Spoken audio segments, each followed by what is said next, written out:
Hello, welcome back to the Masonic Roundtable, a weekly program where Masons from around the world get together to talk about Masonic news and opinions in a friendly and social manner. As a reminder, the thoughts and opinions expressed here are solely the opinions of the participants and do not represent any Grand Lodge statements or positions. Make sure you keep your conversations open for the public and on the level. Let's see, to interact with us, you can send questions and comments to the Facebook page, so hello and good evening to Facebook, and on the YouTube page as well, hello YouTube. So let's say you know me. My name is John Ruark. I'm a past master of the Patriot Lodge, number 1957, in Fairfax, Virginia. And next up for introductions, we have Robert Johnson. Hello. Hello there, Robert Johnson, Space Novum Lodge 1183 in Libertyville, Illinois, past master, Waukegan Lodge number 78, and a host of Once Came You Masonic podcast. Thanks, John. All right. Thank you, Robert. Jason, how are you tonight? I'm good. How are you, John? I'm well. Great. I'm Jason Richards. I'm a past master, Vacation Lodge number 16 in Clifton, Virginia, a member of the Colonial Lodge number 21 in Washington, D.C. Awesome. And doing quite well tonight. Well, that is super fantastic. Also, heading over to the lower right quadrant, Juan Sepulveda, how are you? I'm doing very well. Good to see you, brothers. I'm Juan Sepulveda from Orange Blossom Lodge number 80 in sunny Kissimmee, Florida, and the brother behind thegentleman'sbrotherhood.com. Good evening. Better to be seen than viewed. And then last but not least, Mike Hambrecht, also known as Mike the Intern. That's like the most often uttered joke when I walk into a Masonic Lodge. It's good to see you. Well, it's better to be seen than viewed. It's like, that's because you're 90 years old. Yeah, exactly. It's even funnier when the 20-year-olds say it, though. Oh. Good evening, everyone. Mike Hambrecht, Mike the Intern, or Hammy from Lakeshore Lodge in Madison, Ohio, where I am the Junior Warden and Lodge Education Officer. Good evening, everyone. All right, so let's get right into it. I want to give a special shout out to the patrons who support the show. If you like what you see, throw us a couple bucks over at patreon.com/The Masonic Roundtable and help keep this education going on for many years to come. Today's topic is a good one. It is one that we've been dancing around for a while. We've done the seven liberal arts and sciences in the past, where we talked about all of them, and I was going to try to do them off the top of my head, but I'm a little bit rusty, of which astronomy being one. And we spent a lot of time on kind of the classical literature and why astronomy was so important in Masonic instruction, in secondary instruction, and all that. And so today, we wanted to actually talk about a shared passion of all of ours, which is just like amateur astronomy, like actually looking up at the sky, and how we've all come to this on our own accord. It wasn't something that necessarily Masonry brought us, but certainly a passion that we all can share in. And as a primer to get us set up for that, I know Hammy has done a great job pulling together a presentation that he wants to share about why astronomy is so important, especially to us Masons. So are you ready, Hammy? Primer. Yes, I am. Pip, pip, cheerio. All right. There we go. So, astronomy is one of the 7 liberal arts and sciences in Freemasonry's Fellowcraft degree. It is the final piece of that educational journey. In the quadrivium, it is the one equated with numbers in both time and space. It instructs the observer, instructs us to observe the heavens in all the Creator's glory. But what is astronomy really? It is both simple and exceedingly complex. For as long as man has been on Earth, he has gazed at the stars and made observations, from simple ones like, those bright stars over there look like a dog, to, hey, those stars seem to move across the sky. They are in a different spot every night. As technology advanced, more observations have been made that some stars are actually planets in our solar system, and even more amazing, some are actually billions of stars in the form of a galaxy, or clusters, or nebulas. Now, we have many different types of astronomy. There's the simplest from radio astronomy, which is the study of celestial objects at radio frequencies using giant antennas to figure out what radio waves are coming and what, because each star gives off its own radio frequency as well as other background sounds even from further out, or just looking for the possibility of life. Then there is optical astronomy, which includes many different levels of visible light astronomy, which is anything from the infrared to the visible or the ultraviolet wavelengths. We also use gamma rays and X-rays to get different things. These telescopes here, and even radio telescopes, again, as you can see, are all located on the top of Mount Mauna Kea in Hawaii. Now, there's plenty around the world. Some of the greater ones are actually down in the Argentines and the mountains there. And the reason they're up so high is because they get above some of the atmospheric disturbances, making it thinner atmosphere, which will not cause disturbances when they're using their telescopes to look at them. But what we really want to get to is, because no one wants to sit here and listen to me talk about the kind of astronomy that costs millions of dollars just to observe stars or figure out, what's going on behind them, or even, how to even do gravitational focusing. But what we want is the back at home backyard astronomy, which backyard astronomy is actually fun. Lots of fun, but it's not just fun. There's actually some real work being done, but more on that later. Backyard astronomy is really where the heart of astronomy is. It's where even the most highly educated astronomers began. They most likely began by laying on their backs in the grass and looking up at the night sky, and someone, a parent, an older sibling, or a friend, pointed up and said, "That's the North Star. There's the Big Dipper." Or, "Look, that's Orion." Something along those lines. And then once the concept of constellations was explained to them, they were hooked and wanted to know more. Now, for those of you who don't know, this is right here is Ursa Major, also known as the Big Dipper, but it's also the Bear. And if you use these two stars here in the lower part of the Big Dipper, you can actually find the North Star. Constellations. Hey, can I interject on that real quick? You go ahead. Yep. Yeah, can you go back? So this was actually, this is fascinating you brought this up. This was actually my first introduction to astronomy. A little known fact is I grew up in like the same county that Harriet Tubman was born in, and so growing up, you have your education on the Civil War and the slave trade, and then Harriet Tubman being a big deal in that county about her work with the Underground Railroad. It was fascinating to hear the slave song of "Follow the Drinking Gourd" as a freedom song. And so if you look at this picture here and you're looking at this as a gourd, as a handled spout, right, that you could pour something from. Mm-hmm. If you follow the drinking gourd, as you said, you line up those bottom two stars, and if you draw an imaginary line and keep going eastward, or depending on where it is in the rotation of the stars, it'll go to Polaris, right, the North Star.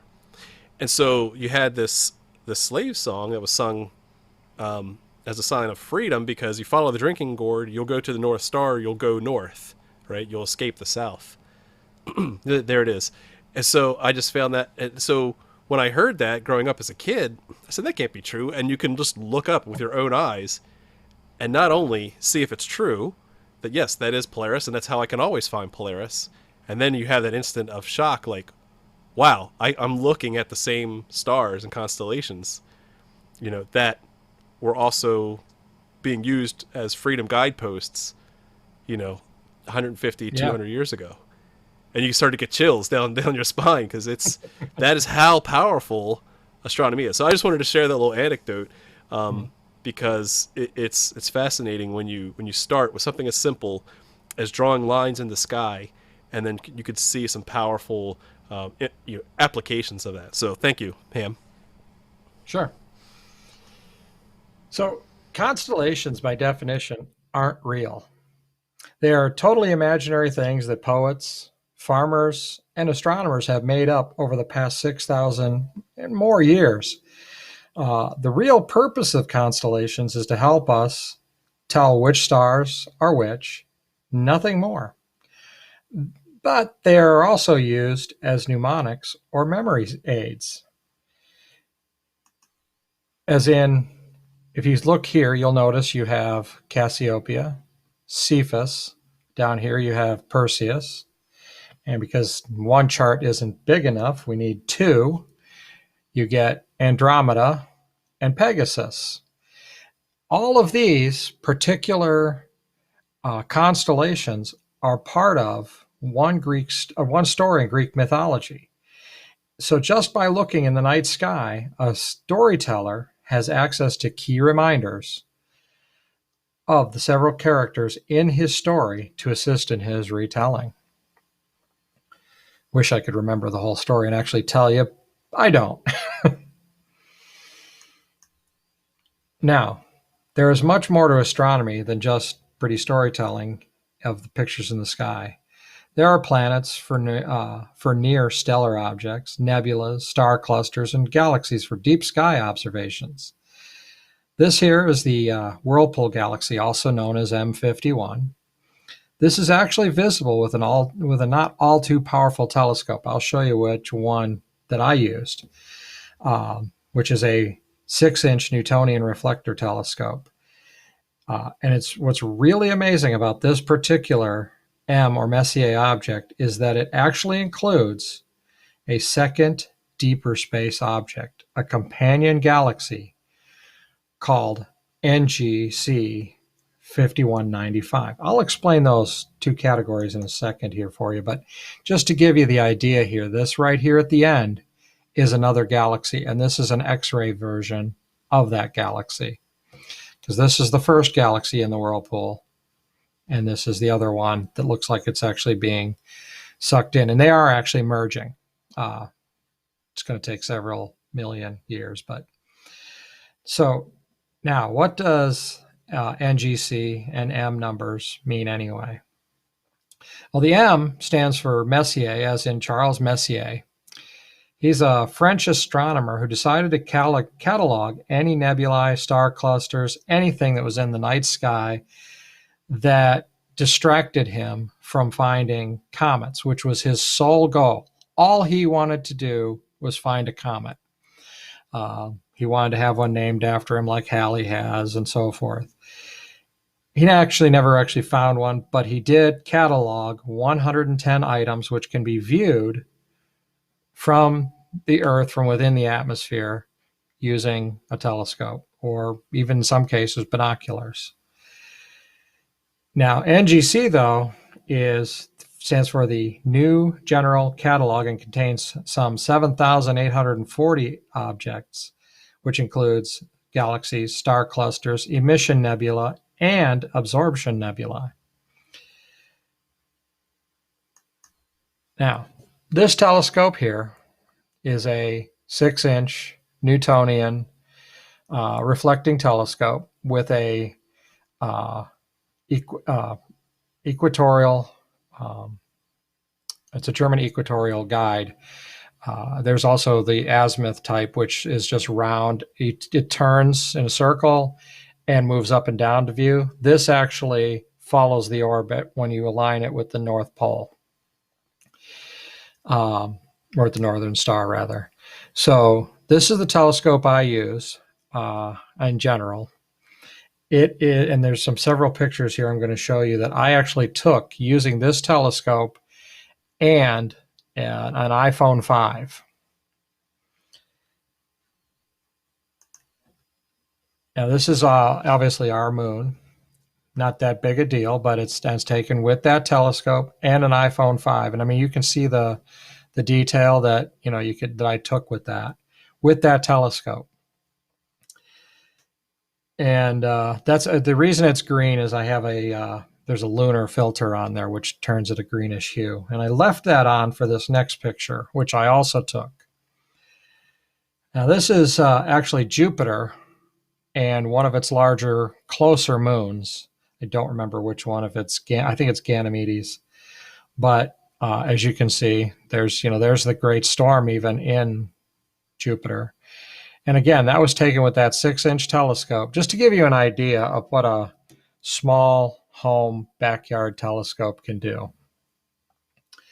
Now, this next picture, though, actually was taken with a 35 millimeter camera with a welding, glass for a welding mask taped to it. I'll tell you a little story behind this once we get to this picture, though. This little dot right here is Venus. The big yellow piece there, greenish piece, is the sun. This was in 2012. It was the year of the the last year of the Venus transit. The Venus transit occurs every approximately 243 years, and then there's another closer one. The next time it'll happen will actually be December 2117, and then the closest after that will be 2125. So this was an incredible point in time for me, as I had just started getting big into joining the Chagrin Valley Astronomical Society and doing a lot of this. And again, that's with my camera and a welding glass over it. I could see Venus going across the sun. Now, that took, I want to say that from here straight across was an 11-minute trip. A lot of guys took, consecutive shots and so forth. But there's an important piece about that. That's actually a way to the time, the size that we know Venus is, the point it enters, everything. We know the size of the sun. We know the distance. There's a whole bunch of things that this is scientifically used for, and has been for approximately a millennia. Now, more for backyard astronomy. This is the club that I belong to uses these telescopes here. There's actually one more that's not pictured here. It's a refractor telescope in a domed observatory. It's, I think, a 10-inch. I forget. I could look it up. But refracting is it uses smaller size and two lenses, can get the same viewability as a larger reflector, because you have to get larger with the reflecting telescope to get the same view. But there's a 16-inch. It's kind of good for just general viewing, that one. I know it sounds funny because it's so big, but because it's so big and it's a Newtonian, which is a long tube telescope, where the Schmidt-Cassegrains that we see here, they're short, they're compact, they actually have a better focal length for taking pictures, great pictures. And then there's also this one here, which is a Schmidt-Newtonian, and it makes use of some of the technology in the Schmidt-Cassegrains, where the light reflects into the base, comes up. There's actually right in the center here is another piece that it reflects from into the eyepiece, rather than going the other way, where the eyepiece literally reflects off of what's here in, like this Newtonian here. It just hits up here to the thing instead of coming all the way up and back. And this, the light comes in, reflects, and then there's another shot, but it comes out through the bottom. And that gives us a much better length on the viewing and getting more light and so forth, so that you can actually sit and take a photograph like this. This one was actually done in that Schmidt-Newtonian right here by a friend of mine. This was actually done there. And yes, it does not have the colors like, a lot of others do and so forth. That's because it doesn't have any filters. That actually, it takes many different shots, many filters and so forth to actually add all those pretty colors you see in most of this stuff. Now, backyard astronomy, as I was already saying, isn't just fun. Some of the guys at Chagrin Valley Astronomical Society have done quite a few things. We actually have there's a number imprinted on our observatory with our GPS coordinates on it, and a registration number for us for using, where one of the guys in our club does what is it called, near Earth observations. He's done several orbit determinations of asteroids that are near Earth. He actually reported one using one of our telescopes there to monitor an asteroid that was between, he discovered it was going to be coming between us and the moon, and was able to report that. And that's something that's exceptionally difficult to do, because it's similar to doing this here. You need a star to see the asteroid move across to actually find it, or the moon. But once it starts passing the moon, it's too close to us. So we need to be using stars in the background to actually see them, because they don't actually reflect much light, those asteroids that are coming towards us. So we actually have to see them by observing that way. And several of the guys have also gotten journal reviewed articles, peer-reviewed in journal articles rather, and they've been published in other magazines like Sky and Telescope and Astronomy Magazine and so forth. So there's a lot of work, if you want it to be, when you're a backyard astronomer. Now, it could also just be as simple as, wow, there's Andromeda. There's the Andromeda Galaxy in the Andromeda constellation. And you can find all of this stuff you can get the charts that you need to do a lot of this stuff for free. There's actually a site out there. I think it's iau.org. It's the IAU here. Let me come on. International Astronomical Union. And they actually have all the charts you could possibly need, just like the ones I showed you, for a couple of those, like this here. There's all of them right here, and they're printable. And I actually have prints of almost every one. This is fascinating stuff to me, Mike, because for years I tried to get into astronomy, because I had a very cursory understanding of it from my dad, who would go, "Oh, look," and go, "Look," this kind of thing. And I'm the kind of guy who just goes out and I bought everything I could. I bought a solar filter, which I guess are illegal or something in some respect, because you're not they have to be coated a certain number of times because if you look at the sun through a solar filter, you go blind, right? Or without it. So I bought a solar filter.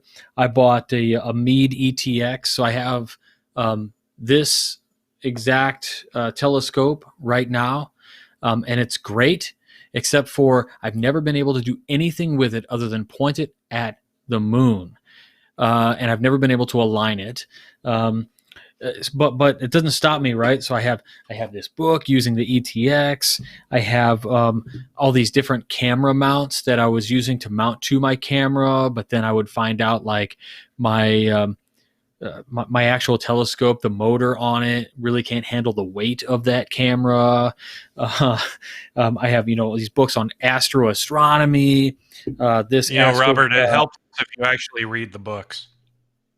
I do. I'm just not smart. Astrophotography for the amateur. But the ones that really did. There you go. Yeah, the one that was the best was wide field astrophotography for me, because basically it just meant I could open it up and yeah. Oh, webcam astrophotography, great. Yeah. Huh. So I had these things that I still amaze my kids. Right, I got the super cool green laser pointer. I can go out and I like point at the stars, and my kids are like, how does that work? And it's just so amazing. And we go through the wonders of looking at the stars and their positions. But something I really wanted to kind of ping you on, because it ties into the occult a little bit, is this idea that astrology, which then kind of split off to form astronomy. And I'm not 100% on astrology, although I have had lengthy conversations with brothers who have almost convinced me there's something to it, and I think there is something to it. But I would love to know, Mike, what your view on some of the separation between astronomy and astrology, and just any of your viewpoints there. Right. Now, I would be one to say that, there is some science to astrology. I mean, because back when they did it, before the science of astronomy, there was this, like the alchemical, alchemists and so forth, there was astrology. And there is some evidence to, show that, right, that you can find out certain things about yourself, where a planet was in your constellation, and follow from your birth and so forth. Now, I don't know. I don't want to sit there and go, it's the gravitational pull and all that, because, it's really funny, because Carl Sagan, actually not a fan of astrology himself at all, actually said, well, if the gravitational pull of a planet affects you, then you would think that the doctor who was there pulling you out would have more effect on you on the future of your life than a planet would, because he had the greater pull at that particular moment of your birth.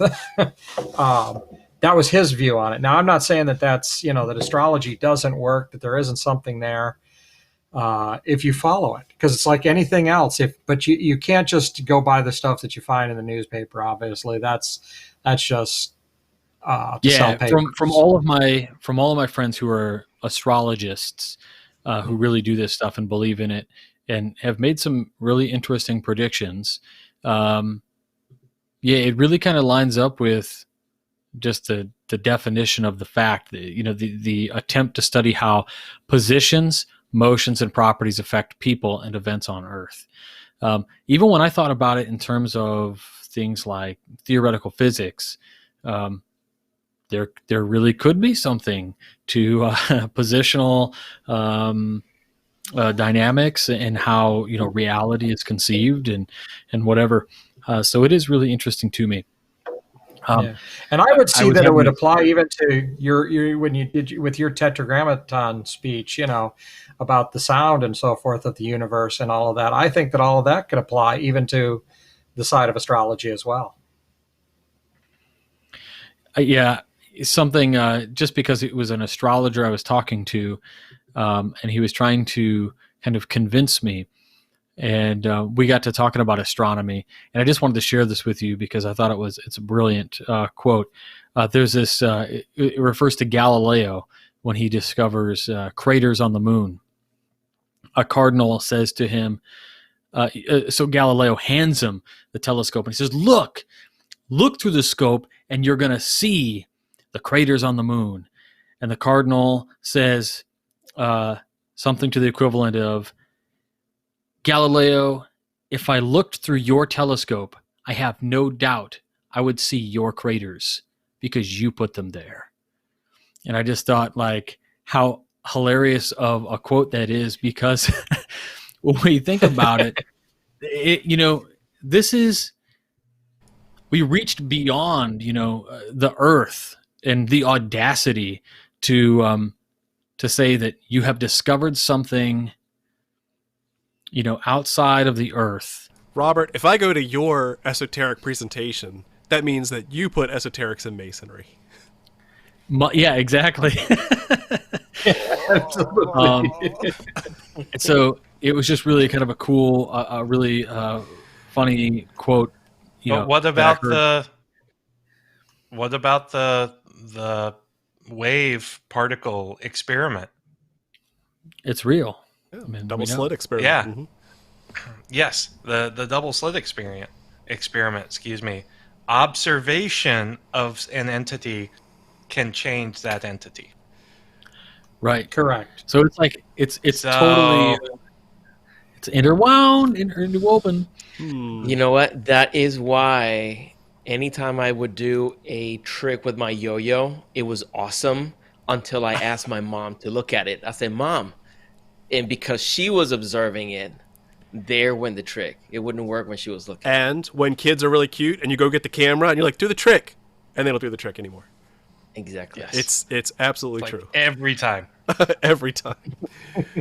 So no, Juan, while I got you here, I know that you and I are always on the same page because, I'll be out looking at a lunar eclipse or some comets or some meteor shower. Next thing I know, you're posting a picture of it either on your personal page or on one of the other pages. And I'm like, get out of my head, man. This is awesome. So what led you into running outside in the dark and 2 a.m. to go look at these things? Why do you care, Juan? For me, it's a long history. My love for astronomy is it's one of the earlier memories I have is me going with my family up to a mountain in Puerto Rico called El Monte del Estado. And this was in 1986 in February because we were looking for a dark, still, high place to look at Halley's Comet. So unfortunately, this time around, the viewing conditions weren't good, regardless of where you were. But I remember distinctly that I was so excited that I was going to see this comet, right? And it was my father, my uncles, a whole bunch of people from the family. And when it came time to go in trekking into the mountain, because we stayed in some cabins, near the mountain itself, it was time to go trekking. My dad said, "No, you can't come. You're too young." And I joke with him. I joke with him because I tell him, "You rob me from the only opportunity I will have in my lifetime of seeing that comet." You'll live another 84 years. Don't worry. Yeah. But the thing is, I remember being so excited about it and how we took a whole weekend to go look at this event that was happening up in the sky. That, in a sense, marked the importance of these events. So ever since we had telescopes at home growing up. I've pretty much always owned a telescope, and any special event that's happening, I go out and I make it a point to soak it in, to actually take time to understand what it is, to experience it firsthand. And I'm very fortunate that I live in Central Florida because from here we have a front row to the space gateway, basically launching pad 39, that historical pad that sent men to the moon, and today is the historical place where SpaceX breaks records every time they want. I can see that from my front yard.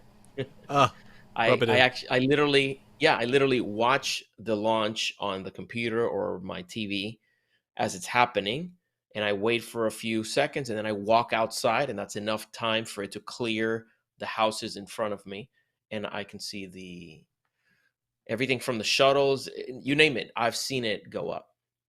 And to me, it's a passion. It's something that I absolutely love.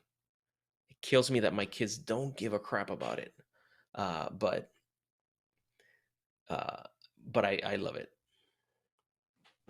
That'll rub off over time. That's for sure. Now, again, my passion also comes from of course, my mom kind of drug me out as kids. Hey, there's a meteor shower, and I'd stand out at 2 a.m. and really just look up at the sky and not see anything, or it would be cloudy, but we'd try, and so it became a bonding thing for her and I. But it's just fascinating too to see how often these events are. You think, oh, a meteor shower, that's very rare, but no, you can have, if under the right conditions, right? Mike's shaking his head. Under the right conditions, you can see these things almost monthly, depending on where you are and what conditions there are. And so that got me interested more in pointing out the constellations as kids, right? Oh, there's Orion's belt. You can see the three stars, and then when a big event like a Halley's Comet would come by, or a lunar eclipse where the moon would go, it's blood red because it's not quite covered by the Earth's shadow. It's got a little bit of scattered light on it. But one of my most memorable events in recent years was going to the great American eclipse back in August of 2017. And so let's see if I can bring up the map here. So in August 21st of 2017, there was a total solar eclipse across the United States. And it started out in kind of Washington State, went across the nation, across St. Louis, and then ended up around South Carolina. I drove from the D.C. area all the way down to, I believe it was Columbia, South Carolina. And Mom and I just got in a road trip and said, let's just go. And my wife was kind enough to kind of let us go for a weekend to get out of the house. But we had like 2 minutes and 30 seconds of totality, of total darkness, which I think the best one-liner I've heard about like going to go see a solar eclipse is totality is like falling in love. You can hear someone describe it to you, but you won't really know until you've been there. And oh my gosh, it's like night and day, literally, pun intended, because being in the path of complete darkness of the sun, the pictures you see on the internet don't do it any justice. The weird filtering effect that you get right before totality, where the light starts to dim, but you can tell it's polarized by reflection off the moon. It's a fascinating experience. And here's another video I wanted to share with you of. Let's see if I can get this to work. You've heard of the pinhole camera effect, where you can actually take like a piece of cardboard or just punch a little tiny hole, tip of a pen, into that, and then just hold it up about 4 to 5 feet off the ground. The light that shines through will actually be the shape of the sun on the sidewalk or on the ground, so you can see an eclipse without burning your eyes out, right? Without having special solar filters.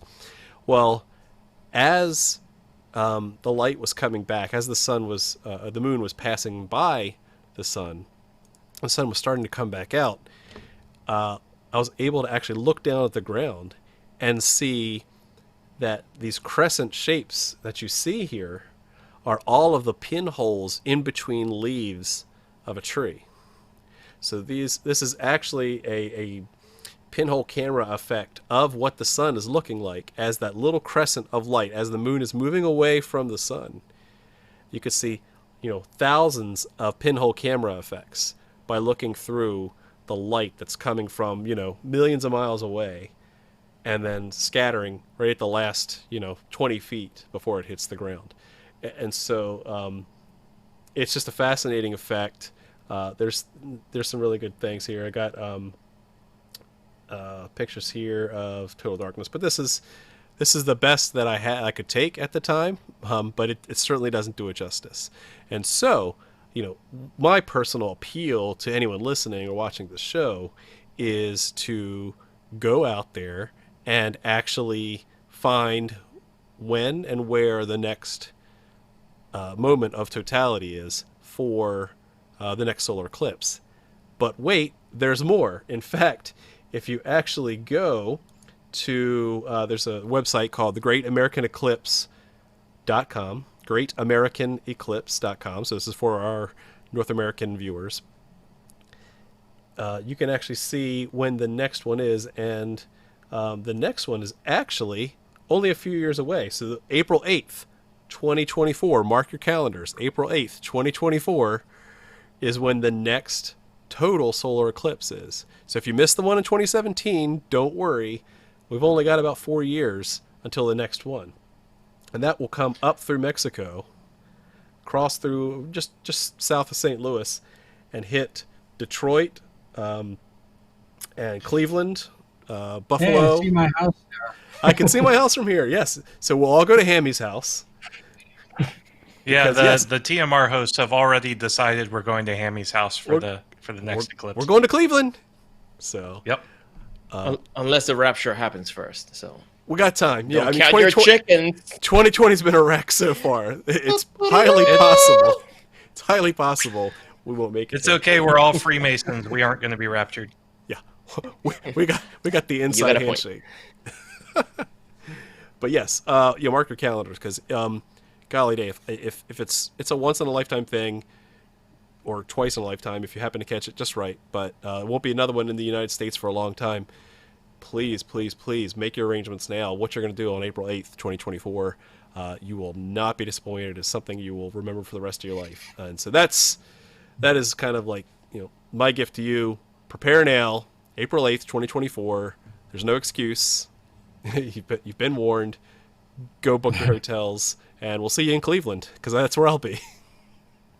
I'll tell you, we were talking about the Pinhole. That we used a lot of that day for the transit as well. Oh, right. To view that. Oh, that's interesting. And there was actually a guy there with a refracting telescope, which is obviously the one with the lenses at both ends, and he had it pointed up at the sun, and a sheet behind it to view it on the sheet, right? Because he didn't have a filter. So he was viewing, it was like watching it from a movie projector on that. So, because then he can focus it, and it comes in super clear. Makes sense. Yeah. And do the same thing I'm sure he'll do the same kind of thing with the solar eclipse too, because I know he's done several of these things. So, has anyone else, any of the hosts, seen Totality? I have not seen Totality. Nope. Oh my gosh. Yes, it's amazing. It is utterly We're all amazing. the uninitiated.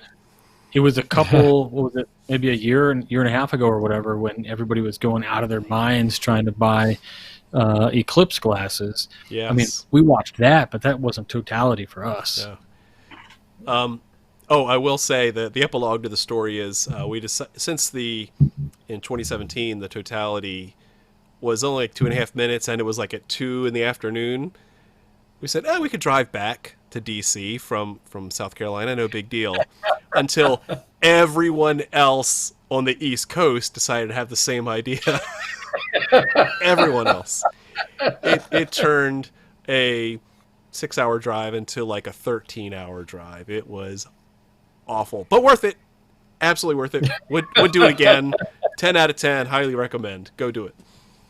Did you have the Tesla at this point, or was this pre-Tesla? No, this is pre-Tesla. I couldn't even sleep in my car while it drove me back home. While driving.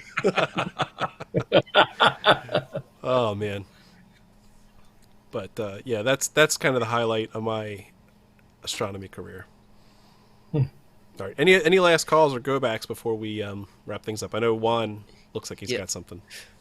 Yeah, I wanted to share some advice with the listeners. You may ask like who cares? I see the moon all the time, I see the stars, I see this every now and then. But if you really get a chance to understand what you're looking at and get to dive deeper into what you're actually looking at. For example, when you look at a constellation like the Big Dipper or Orion, those stars that you're looking at, they're not in the same plane. These belong to different planes, but from where you see them, they give you that shape.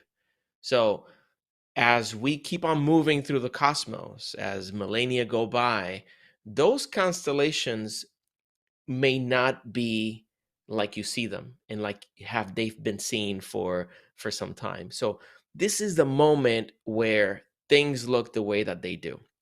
The advice that I had for you is, it is cool to try to go and take a picture of it. It is very gratifying when you actually get to snap a good photo of a celestial body, but take the time to just soak it in with your own eyes. Spend the time just looking at it and seeing it, whether it's Agreed. a meteor shower, an eclipse, a comet. I had the fortune of seeing this last comet that came by.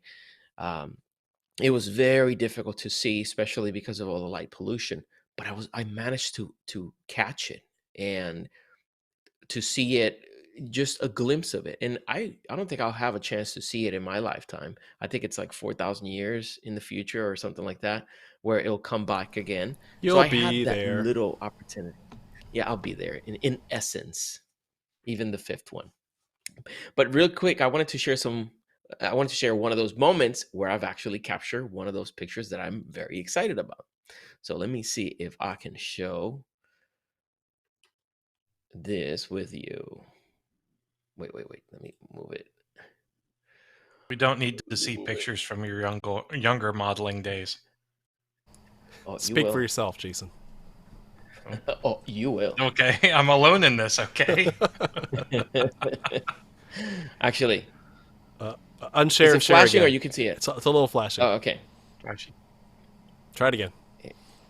Let's see. One more time. Once more with feeling. Nope. We do see you with the telescope, but we'll have you try again. Juan, Oh, well. your audio's off, buddy. Oh well, that's the joy of beta software. Here, let's try this one more time. Looks like Juan's here. There we go. We can see it, Juan, but your audio cut out.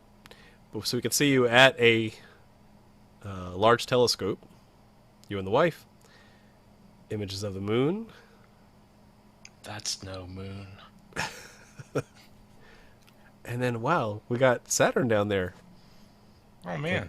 Or the handles. Kettlebells. Kettlebells. Very nice. I'm using that telescope, it looks like. Oh. I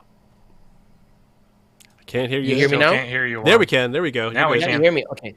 So the photos were the moon captured through that telescope. You see me in front. It's a 6-inch or less Celestron and an iPhone.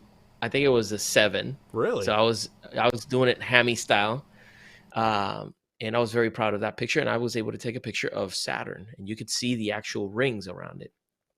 But the first picture where you see me with my wife, we are at the Arecibo Observatory. This, from 1963, this was the largest radio telescope in the world until 2016, where China built one. So for that period of time, Puerto Rico had in one of its basins the largest radio telescope, and it's credited by it's been credited to have discovered the first or observed the first planetary system, which is around pulsar PSR 1257. So in 1992, the first observation of a planet, of an exoplanet, was done by that radio telescope. Unfortunately, it was severely damaged a few months ago, last month, because of the storm that went by. Some cable snapped and destroyed it. Oh, wow. But I just wanted to share that I grew up taking field trips to the largest radio telescope in the world and getting to actually see illustrations of what I could see, all the discoveries of the nanosecond pulsars, and you name it. So very fortunate to live close enough to that. And if you're not fortunate enough, I know Hammy, you've talked a lot in our earlier chats about just astronomy clubs.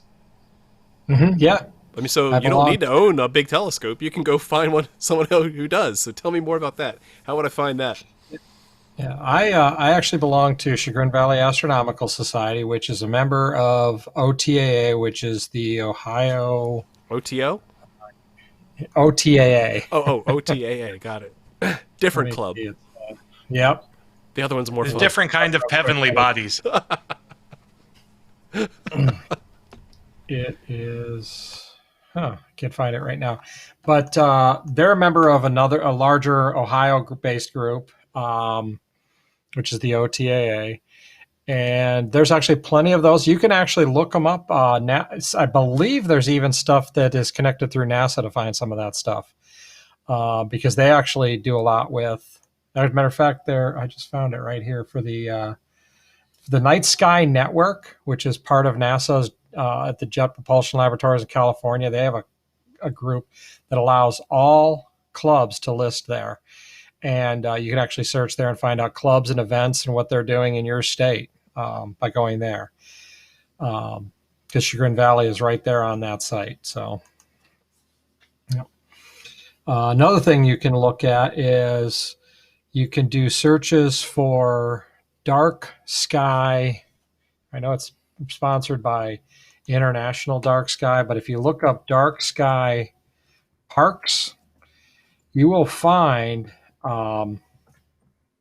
ones in your area that have a dark enough location to be rated by International Dark Skies, because there's a place right near me called Observatory Park, and it is a silver rated dark sky. It is one of the second or third darkest in the eastern states, because it's the western states, from west of the Mississippi over, you can find a lot of gold level, especially down in Nevada, New Mexico, Utah. Those areas have really dark sky parks because they don't have as much city lights to mess with it.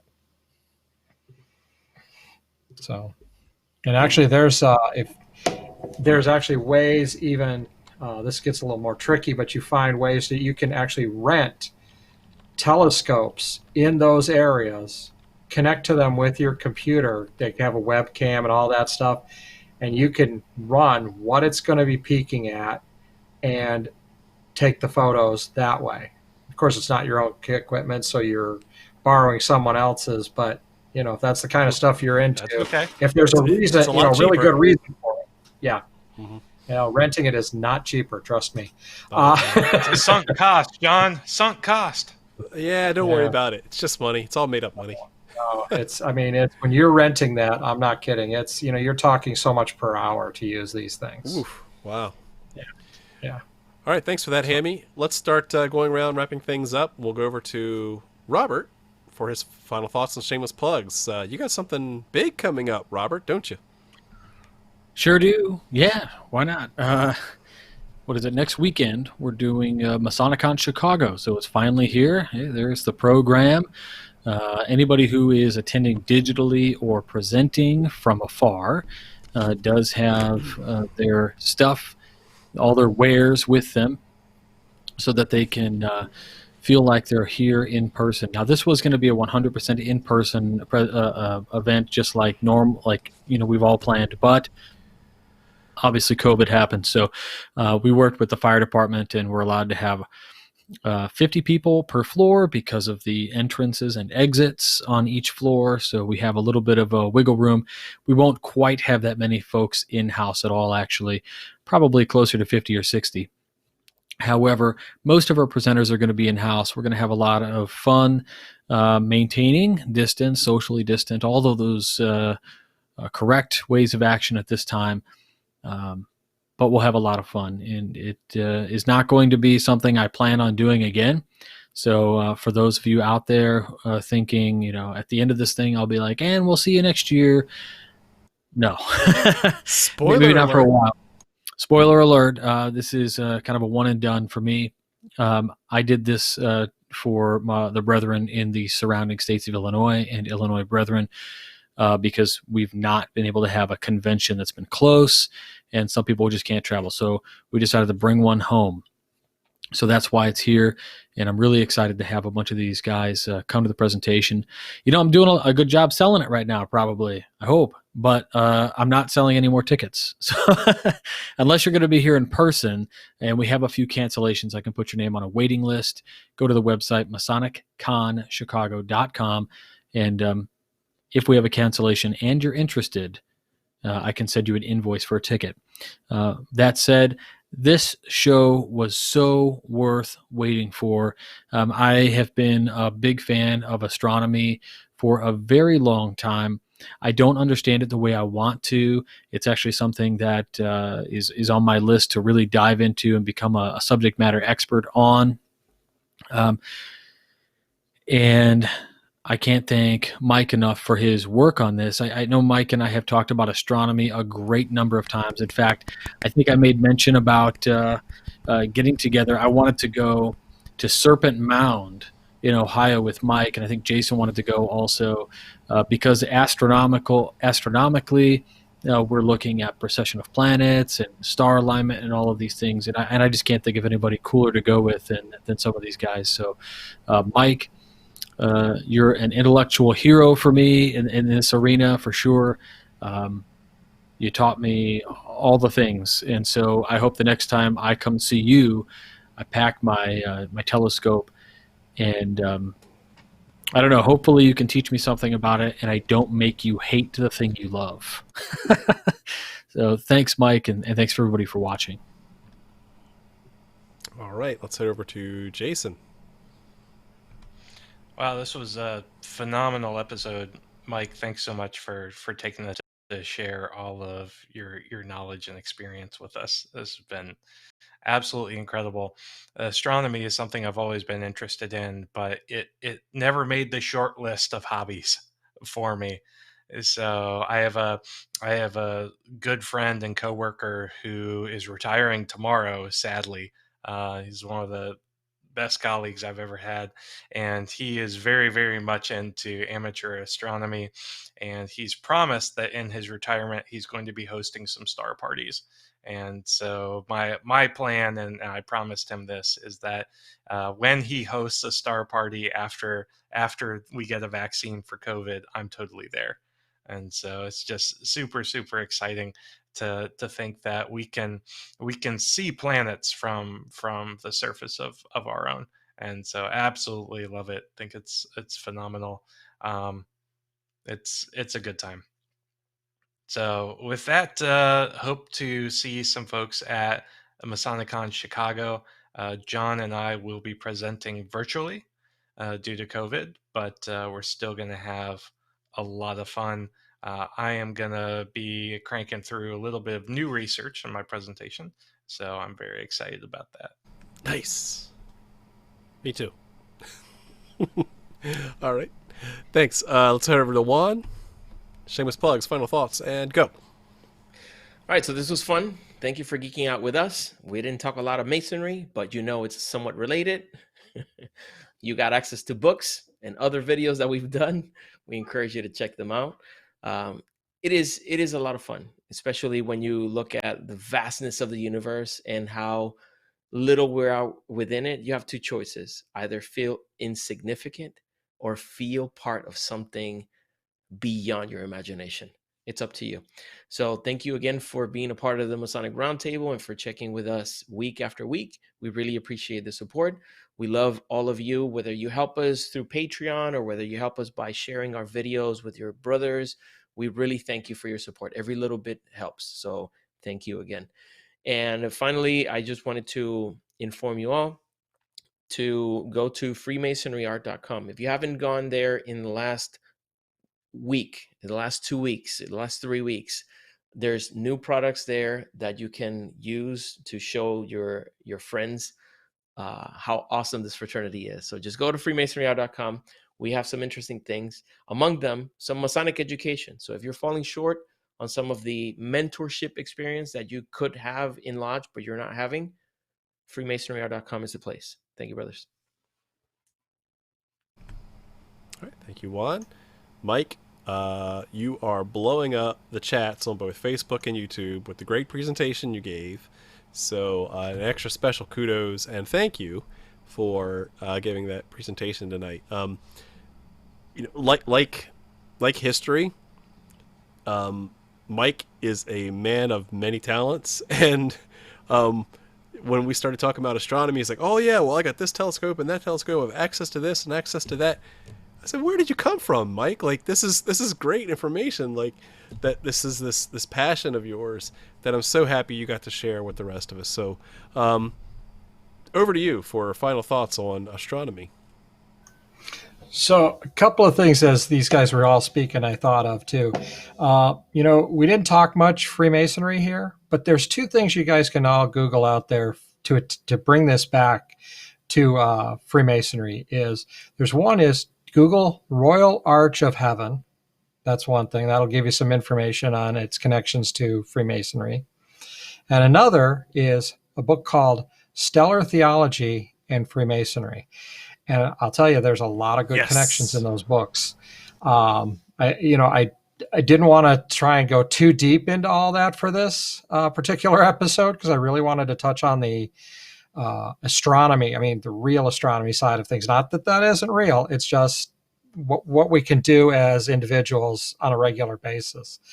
And so, and also to carry forward on all the other stuff with astronomy. You don't need to spend a lot of money to do this. I mean, first off, you can go out and get a book that has the charts. You can actually get the charts for free yourself. Most of our smartphones for a couple of bucks have some really great apps on showing you the constellations and where the stars are and all that. I've got several on my phone I use. There's one, what is it? Was this one here? Star Walk, I think it is. Star Walk 2. The best one I have actually cost me $15 a while back, and it was called Redshift. And that one, it actually allows you to, like, if you want to get a deeper look at Jupiter and so forth, and from its perspective, you can actually use this app to go out. You push on it, it takes you out to, you're at Jupiter now, and literally, you're like standing on Jupiter. So you can see the way the sky might look from it. There's also some other things out there. Does it also crush you to smithereens with Jupiter's gravity? That would do it too, yeah. I was going to say it's great for astral projection. It really is. Yeah. But there's other good ones. There's a thing called Scope Nights, which will give you the whether or not it's going to be the weather is going to be good for viewing. There's another one. It's called Dark Skies. I was telling you guys about dark sky parks and all that. This one will tell you the locations near you that have observatories and what their dark sky capabilities are and how well that you can view from there. Now, even to go to that where I was saying it doesn't cost you a lot of money. If you've got a pair of binoculars, you can, and they don't even have to be real expensive, $20, $30, $50, for a pair of binoculars. And you could probably see Jupiter and the 5 Galilean moons around it. It's not going to be great. It's not going to be perfect, but you can see, and you'll identify that there's the 5, it's the right time of year. You'll see all 5 and you'll identify, and they'll be in a line with Jupiter. You'll be able to see them.